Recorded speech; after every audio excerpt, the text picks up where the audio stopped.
Bonjour à tous, j'espère que vous allez bien et on se retrouve aujourd'hui pour 2 news. À la base c'était pour une, mais entre temps il y a un article de The Hollywood Reporter qui est sorti, qui a été confirmé par James Gunn lui-même, donc on va parler des deux. Déjà, on va parler, les deux sont un petit peu liés quelque part. On va parler d'abord de David Zaslav qui, semble-t-il, ferait pression pour plus de Batman. On va en parler plus en détail. Et en deuxième news, on en parlera ensuite, un nouveau film d'ici qui a été annoncé, un film d'animation, mais alors pas animation comme vous l'entendez. Vous allez voir, ça peut être très intéressant et qui traiterait de des Robins pour le coup. On n'est pas sûr de certaines choses, vous allez comprendre. On en parlera ensuite. Déjà, bien évidemment, si vous n'êtes pas encore, n'hésitez pas à vous abonner à la chaîne, n'hésitez pas à liker la vidéo, ça ferait très plaisir, à la partager. Mais on commence tout de suite donc avec cette première news. Donc ça vient de Jeff Snyder, qui est un insider qui a quand même très souvent raison, a prouvé qu'il avait vraiment des sources à l'intérieur, ça y a pas de doute là-dessus. Maintenant, ça peut arriver comme à tout le monde de se tromper, mais voilà ce qu'il nous dit ici. Et donc le titre de cet article de Comic Book Movie nous dit « The Batman, Robert Pattinson pourrait devenir le Dark Knight du DCU alors que David Zaslav fait pression pour plus de Batman ». Donc il semblerait que c'est David Zaslav qui met la pression pour avoir plus de Batman, mais vous allez comprendre. Selon certaines informations, le PDG de Warner Bros. Discovery, David Zaslav, exerce une pression sur DC Studios, donc sur James Gunn et Peter Safran, pour qu'ils fassent quelque chose avec Batman, ce qui pourrait conduire le Cape Crusader de Robert Pattinson à rejoindre éventuellement le DCU. Alors, attention, on va voir après, c'est une des idées qui est discutée. DC Studios crée un nouveau monde partagé destiné à rivaliser avec le MCU. Mais il semble que la patience du patron de Warner Bros. Discovery, David Zaslav, soit déjà à bout. Va pas falloir qu'il fasse trop chier lui quand même. Alors d'accord, c'est le patron, mais si on a bien compris une chose, c'est que il est pas vraiment sur le côté artistique, on va pas se mentir. On a bien vu certains choix qui ont été faits et faudrait pas reproduire les erreurs précédentes de la Warner, ou alors on va vraiment croire qu'il y a une malédiction, à essayer de modifier les choses que les créatifs veulent faire, juste dans un but de faire de l'argent plus vite. Il y a des choses qui prennent du temps, et des fois faut laisser les créatifs travailler. Donc voilà, déjà la Warner a fait l'erreur à une époque de partir dans tous les sens et de faire n'importe quoi, entre autres avec Snyder, même si je suis pas le plus grand fan de son univers, même si j'aime beaucoup certaines choses. Je pense qu'on est tous d'accord pour dire qu'en tout cas Warner a fait n'importe quoi dans sa manière de gérer les choses et de se comporter envers lui, entre autres. Et je voudrais pas que Zaslav fasse les mêmes erreurs et empêche les gens de faire du bon boulot. Les grèves de l'année dernière ont contraint James Gunn et Peter Safran à abandonner plusieurs films et séries télévisées DCU à venir. Alors que Creature Commando est presque là et que Superman est en post-production pour une sortie à l'été 2025, il reste encore un long chemin à parcourir avant que DC Studios puisse retrouver ne serait-ce qu'une mesure du succès de Marvel Studios. Effectivement, ils reviennent de loin. Bon, ils ont eu quelques succès, heureusement, mais on a surtout été sur une longue lignée de gros échecs et commerciaux et critiques. Batman reste le plus gros attrait de DC. Même une série sans lui, Le Pingouin, est un succès d'audience. Mais avec The Batman Part 2 qui ne sortira pas avant 2026, qu'en est-il de The Brave and the Bold de DC Studios? Alors ça, c'est une des choses que Jeff Snyder dit justement dans sa newsletter, c'est que il n'y a pas de news. Justement, sur The Brave and the Bold. Il n'y a rien de là-dessus. Selon Jeff Snyder, un initié d'Hollywood, Zaslav souhaite que le Batman du DCU soit sur nos écrans le plus tôt possible pour mieux concurrencer les studios Marvel. Je vous rappelle, c'est comme ça qu'on s'est retrouvé avec un BVS alors qu'à la base il devait y avoir un film Batman, compagnie. Enfin, en mode, si on veut aller trop vite pour rattraper Marvel, ils ont 18 ans, un truc comme ça, je sais plus exactement, mais ils ont beaucoup d'années d'avance, donc ça va pas se faire en 2 mois. Faut vraiment pas qu'il fasse cette connerie-là, sinon il va tout gâcher lui-même. L'idée a été évoquée, donc voilà, faut bien entendre que l'idée a été évoquée. Ce n'est pas une décision prise, c'est juste une idée qui a été évoquée, certainement parmi d'autres, de faire de Robert Pattinson, donc la star de The Batman, le chevalier noir du DCU après la sortie de la suite. J'aime pas du tout cette idée, j'expliquerai après. Cela ne ressemble en aucun cas à quelque chose qui est sûr de se produire, mais en tout cas c'est une notion, alors qui a du sens à plusieurs niveaux différents. Je suis pas du tout d'accord avec la personne qui a écrit l'article, vraiment pas du tout, et c'est pas la seule chose. DC Studios a déjà donné des notes sur Le Pingouin, et Gunn et le cinéaste Matt Reeves ont au moins envisagé, en gros ils travaillent bien ensemble, et ils avaient même envisagé d'intégrer la série sur Arkham, qui à la base était prévue pour le Reeveverse, et à un moment, il a été dit que il travaillait sur l'idée de l'intégrer plutôt à l'univers de James Gunn, au DCU, à l'univers partagé. Alors ok, il y a eu des notes données par James Gunn à Matt Reeves pour le Pingouin. Oui, ils bossent bien ensemble, ok, c'est cool. En rien, ça me dit qu'il y a une logique à ce que Pattinson rejoigne le DCU. Pour la série Arkham, alors en plus ils disent qu'en gros c'est une décision qui avait déconcerté à peu près tout le monde alors qu'elle était censée se dérouler dans le monde de The Batman, donc concernant le fait que ça passe au DCU, oui et non. Perso, je trouve que justement c'était 1000 fois plus intéressant une fois qu'on nous a dit que normalement ça devait intégrer le DCU. Parce qu'avoir une série Arkham dans l'univers de Matt Reeves, alors qui a ses qualités, mais qui a un univers très terre à terre, très réaliste, la série Arkham m'intéressait beaucoup moins. Alors maintenant on a vu le Pingouin, et le Pingouin est très qualitatif de ce qu'on en voit pour l'instant. Peut-être qu'Arkham aurait été très bien, mais très clairement, ça m'intéressait 1000 fois plus d'avoir une série Arkham dans le DCU, avec ce DCU fantastique, avec ces personnages autour de Batman, voilà, où c'est beaucoup plus haut en couleur et tout ça. Là je trouvais ça bien plus intéressant, en tout cas pour ma part. Rien n'empêche The Batman de devenir rétroactivement le premier film DCU, même s'il est difficile de dire dans quelle mesure Pattinson serait prêt à passer la prochaine décennie à apparaître dans toutes les... en gros, à venir faire des apparitions dans différents films, plus les films d'équipe, plus les fois où il faut juste venir faire coucou pour montrer que c'est un univers partagé, et ainsi de suite. Et c'est vrai que, quand on connaît un peu comment fonctionne Pattinson, il est pas dit que ce soit le genre de truc qui l'intéresse, à moins qu'il ait prévu de se racheter 7-8 maisons en plus, auquel cas ça peut le motiver, mais de base c'est vrai que c'est pas vraiment le genre de personnalité à s'engager dans ce genre de plan. Mais Batman n'a pas besoin d'être un membre de la Justice League dans cette nouvelle réalité, nous avons vu de nombreuses itérations de l'équipe sans lui. Alors avec tout le respect que je dois à la personne qui écrit cet article, avec toute ma bienveillance, va bien te faire voir. Va bien te faire voir. Ouais, ok, il y a eu des itérations de Justice League sans Batman.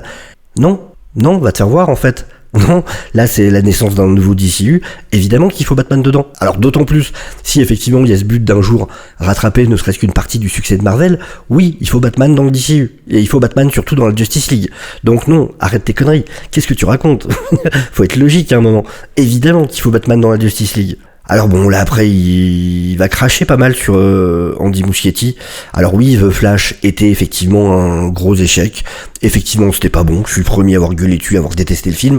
Maintenant, faut voir aussi quelle a été la part des studios derrière. C'est un film qui était malade, qui a eu une production complètement chaotique, mais alors vraiment. Donc voilà, je veux pas juger un réalisateur sur un film sur lequel il a clairement pas dû pouvoir faire réellement ce qu'il voulait, malgré ce qu'ils ont dit, parce que voilà, évidemment, il faut être corporate, il faut défendre le projet sur lequel on a travaillé, même si on n'y croit pas, mais, et j'en sais rien, peut-être qu'en réalité, il est content du film, mais c'est tellement possible, plausible et envisageable qu'en réalité, lui-même n'ait pas été content du résultat final. Voilà, je trouverais ça de mauvaise foi d'aller juger là-dessus. Et du coup, pourquoi je trouve que c'est une très très très mauvaise idée, cette histoire? Alors, il a ses qualités, l'univers avec Batman côté Pattinson, côté Matt Reeves, mais il a rien à foutre dans le DCU.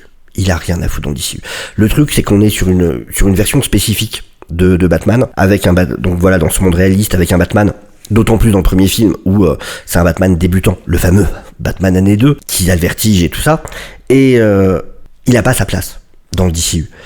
Dans le DCU, on est dans un monde fantastique, avec des Superman, avec The Authority, avec plein de personnages comme ça. On a besoin d'un Batman, comme on dit en anglais, c'est bigger than life. Un Batman plus grand que la vie. Un Batman mythologique. Quelqu'un vraiment qui dépasse tous les critères de ce qui est possible normalement en tant qu'être humain.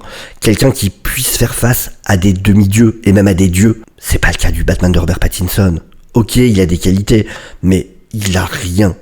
Il a pas les épaules pour être dans un DCU. Ce Batman-là, il se fait démonter en 5 secondes par n'importe quel sous-fifre. S'il se retrouve dans un monde fantastique à la DCU, à aucun moment il survit à quoi que ce soit. N'importe quel homme de main de n'importe quel vilain va le buter dans un univers partagé où il y a réellement tous les super-héros et tous les super-vilains. Ça n'a aucun sens. Rien que la Batmobile, vous imaginez le level up qu'il faudrait. Je dirais, elle est cool sa supercar dans ce monde-là.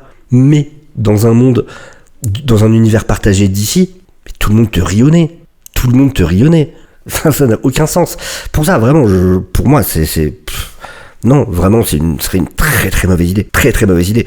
Il y aurait aucune logique. J'aime beaucoup Pattinson, qui est un excellent acteur, mais non, c'est clairement pas le choix qu'il faut pour le DCU. Donc voilà, c'est mon avis en tout cas pour tout ça. Je suis très curieux d'avoir le vôtre. En tout cas, n'hésitez pas à me dire en commentaire, mais on enchaîne tout de suite, parce qu'il y a une autre nouvelle qui vient de tomber, et c'est celle-là. Et donc, on vient d'apprendre qu'un film d'animation, Dynamic Duo, ça s'appelle, le duo dynamique, commencerait sa production. Ça a l'air trop bien.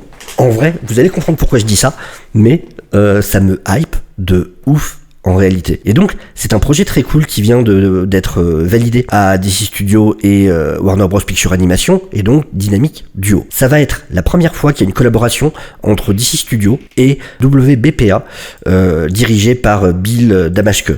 Et donc, la boîte de production The Six and Idaho, qui est la boîte de production de Matt Reeves, justement.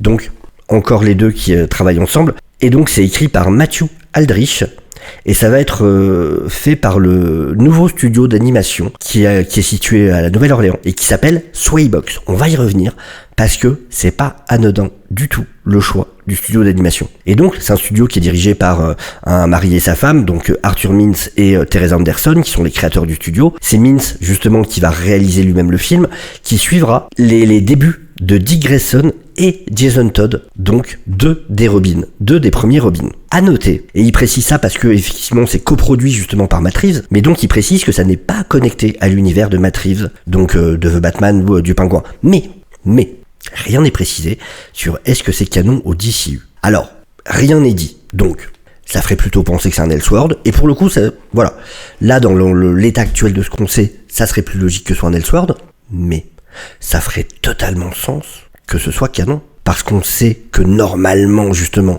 on va avoir un Batman qui a déjà Damian, et ça serait pas étonnant qu'il y ait un film, donc là pour le coup d'animation, qui nous raconte un peu les origines story des autres Robins. Et je trouverais ça cool pour le coup. Je trouverais ça vraiment intéressant. Et alors, faut savoir, pourquoi je vous disais que Swaybox, le choix était pas inintéressant, ils utilisent une nouvelle technologie appelée Momo Animation, qui est un mélange entre de l'animation CGI, des éléments réels, de stop motion et des performances en temps réel, en live action. Et donc ça, ils disent que ça donne lieu à un rendu absolument splendide. Et justement, j'ai été sur le site de Swaybox, et il y a un reel. Quand on dit un reel, c'est une démonstration. Par exemple, un acteur va faire un reel, c'est une espèce de compilation avec une démonstration de ce qu'ils peuvent faire. Et regardez, voilà ce que donne du coup leur technique d'animation, et je trouve ça incroyable. En vrai, je trouve ça magnifique. Alors, on va pas faire tout le reel, mais il y a des parties qui sont très intéressantes, où on voit justement des coulisses. Regardez ça. Vous imaginez du Batman là-dedans, Gotham la nuit, comme ça, avec la pluie et tout ça. Le rendu, il fait tellement réaliste. C'est stylé de ouf. C'est vraiment stylé de ouf, je trouve. Regardez-moi ça. Et tout ce que ça a l'air de permettre en termes même de focales. Enfin, on voit qu'il y a des jeux avec les différentes focales et tout. Ça a l'air dingue. Regardez-moi ça. Ça a l'air absolument magnifique. Après, le style des persos, j'imagine, ça va dépendre d'un film à l'autre et tout, pour les visages et tout ça. Mais c'est juste dingue, visuellement. C'est encore une nouvelle étape en termes de ce qui est possible de faire en animation. Ça risque d'amener une révolution de la même manière que Spider-Verse avait pas mal révolutionné ce qu'on pouvait voir et a inspiré beaucoup de films qui l'ont suivi, genre Le Chapeauté 2, tout ça, qui ont repris le style de Spider-Verse. Là, c'est peut-être la nouvelle révolution. Et regardez, c'est dingue ce que leurs animatroniques peuvent faire. Regardez, ils peuvent gonfler les joues. C'est absolument fou. Les expressions. Et donc voilà, ils peuvent vraiment reproduire les expressions de la personne et tout. Je trouve ça incroyable. Et pour tester, ce qu'ils expliquent, pour montrer l'amplitude d'expression, ils se sont amusés à reproduire une scène du robot de fer. Et donc, ils reproduisent des scènes avec leurs marionnettes, ils reproduisent des scènes d'animation 2D. Et c'est fou. Vraiment, le panel d'expression qu'a leur marionnette, c'est absolument dingue. C'est du jamais vu. Je trouve ça fou. Regardez ça. Là, bim. Enfin, vraiment. Et du coup, ouais, le film sur les deux Robins serait dans ce style d'animation-là. Donc, bah ouais, ok, je suis intéressé. Vous avez mon attention, sincèrement. Regardez ça, c'est splendide, quoi. Franchement, un film Dick Grayson et Jason Todd dans ce style-là. Et une chose que je veux noter aussi qui est intéressante, imaginons qu'en fait ça fasse partie du DCU. Encore une fois, on n'en sait rien, et pour l'instant, il faut plutôt se dire que c'est un Elseworld, qu'on soit clair là-dessus. Imaginons. Ça rejoindrait une idée que j'avais émise sur le fait qu'à mon avis, il se passerait de Tim Drake. Parce que 4 Robins, ça ferait beaucoup. Alors que, ou à la limite, peut-être en faire un personnage autre, mais qui n'a pas vraiment été sous l'aile de Batman à un moment, j'en sais rien. Mais le truc, c'est que ça ferait beaucoup. Et donc, j'avais émis l'idée qu'il se concentrerait sur Dick Grayson et Jason Todd, et qu'il laisserait Tim Drake de côté. Et qu'on aurait du coup Damian. Et là, on a un film sur Dick et Jason. Mais rien sur Tim. Est-ce que c'est possible que ce soit ça? Est-ce que c'est possible que donc vraiment soit canon au DCU? À voir. Et encore une fois, hein, je vous dis ça, mais pour l'instant, faut plutôt vraiment rester sur l'idée que c'est du Elseworld. Pour l'instant. On a bien Créature Commando en animation. Il y aurait rien de surprenant. D'autant plus qu'il est bien précisé dans l'article de The Hollywood Reporter, qui a été retweeté par James Gunn dans l'article.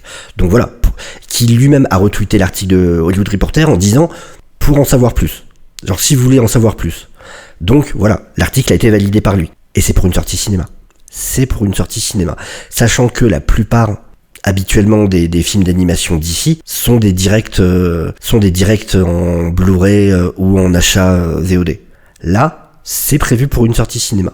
Donc on peut se poser la question est légitime. Enfin voilà, du coup c'était les 2 news que j'avais à vous partager.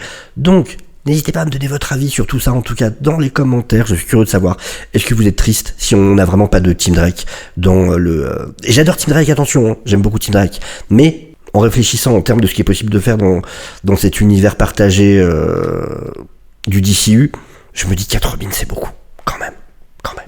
Mais bon, voilà. Allez, sur ce, je vous souhaite à tous une excellente journée et je vous dis à très bientôt. Ciao, ciao.